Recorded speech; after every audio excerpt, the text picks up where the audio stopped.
Welcome to the Journeyman Plumber exam practice test. Our topic today is administrative policies and procedures. Use the link in the description to download the app on the App Store for free practice tests. Number 1. Who is authorized to interpret the local plumbing code? A. A master plumber. B. A journeyman plumber. C. A licensed code enforcement officer. D. All of the above.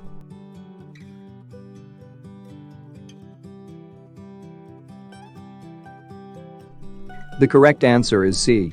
A licensed code enforcement officer. Explanation. Only a licensed code officer is empowered to interpret the code. All code decisions are subject to a code officer's interpretation. An appeal can be made if the decision is questionable. Anyone can interpret the plumbing code, but the only decision which counts is the one made by a licensed code officer or an authority having jurisdiction. Number 2. A plumbing permit is required for the replacement of which of the following? A. Water closet. B. Water heater. C. Bathing unit. D. Faucet.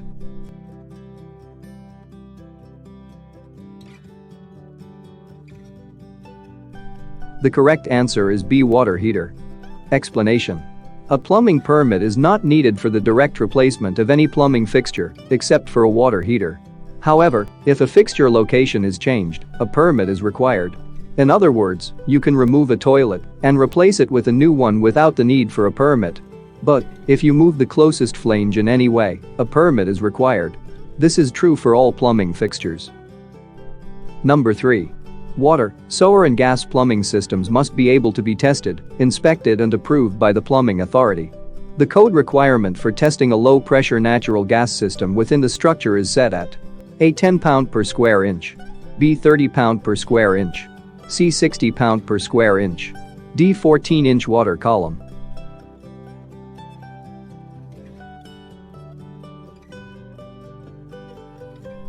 The correct answer is A. 10 pound per square inch. Explanation. The code requires an air test of 10 pound per square inch to be held for a minimum of 15 minutes with no visual drop in pressure. Number 4. Once you obtain a journeyman plumbing license, you are entitled to operate as a self-employed, full-service plumber. A. True. B. False.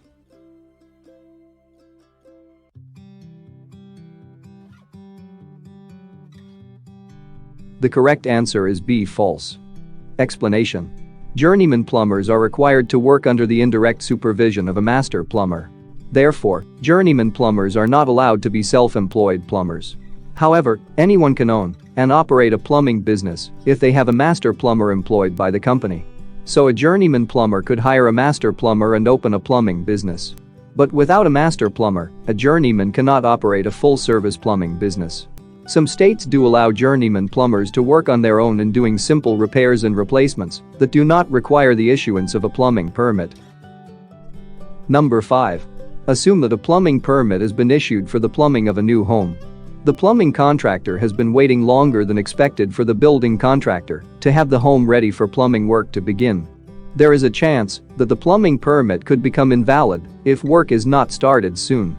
At what point after a plumbing permit is issued can it become invalid if work is not begun?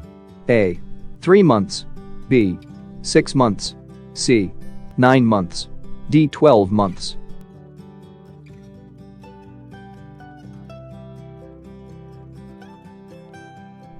The correct answer is B.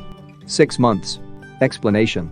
A code officer has latitude in deciding if a permit will be rendered invalid for a lack of work being started within 6 months of the issuance of a permit. By code, the work must begin within the first 6 months of the issuance of a permit. This is the rule under both the IPC and UPC. However, you should check with your local jurisdiction, as they have authority to set their own time periods. There are times when weather or other uncontrollable issues prohibit the timely commencement of work. When this is the case, a code officer can offer an extension of time for work to be begun. Number 6. The provisions for licensing are determined by which of the following? A. State Board of Plumbing. B. Authority having jurisdiction. C. Plumbing inspector. D. The responsible master plumber.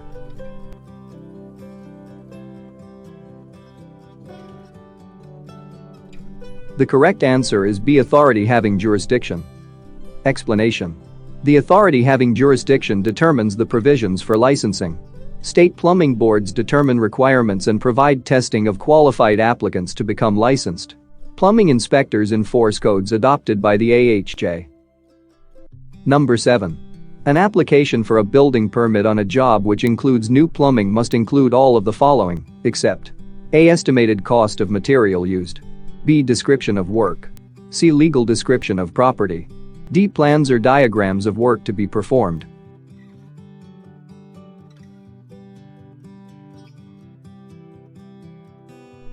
The correct answer is A. Estimated cost of material used. Explanation. All items listed above, except estimated cost of materials, are required on an approved plan.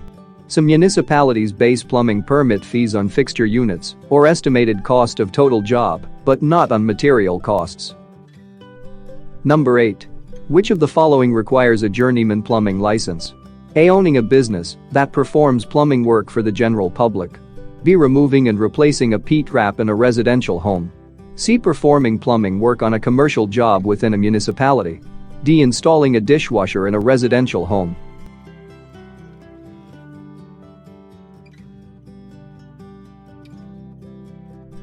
The correct answer is C. Performing plumbing work on a commercial job within a municipality.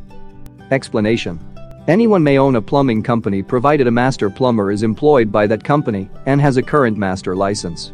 A homeowner is exempt from plumbing license law requirements but may have to obtain a plumbing permit to perform plumbing work on his homestead. Commercial plumbing jobs require at least a journeyman license to perform work under the general supervision of a master plumber. Number 9. A plumbing permit is required if which of the following work is to be performed? A. Replacing steams on a tub valve. B. Replacing a VTR with an auto vent under a sink. C. Removing and reinstalling a commode. D. All service calls.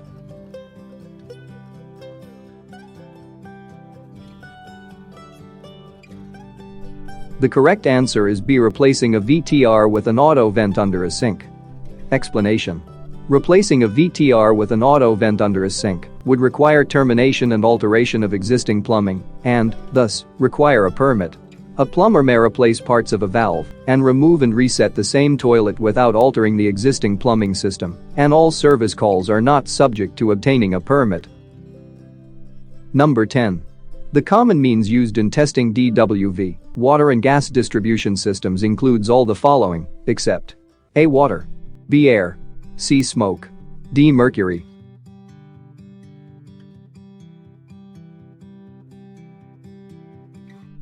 The correct answer is D. Mercury. Explanation. Mercury was formerly used in test gauges for the testing of gas systems. Because of the health risks that result from exposure to mercury poisoning, many municipalities have prohibited their use in pressure tests and relied on sensitive diaphragm gauges that require yearly certification. Thanks for watching. Don't forget to like, share and subscribe to our channel for updated videos every week.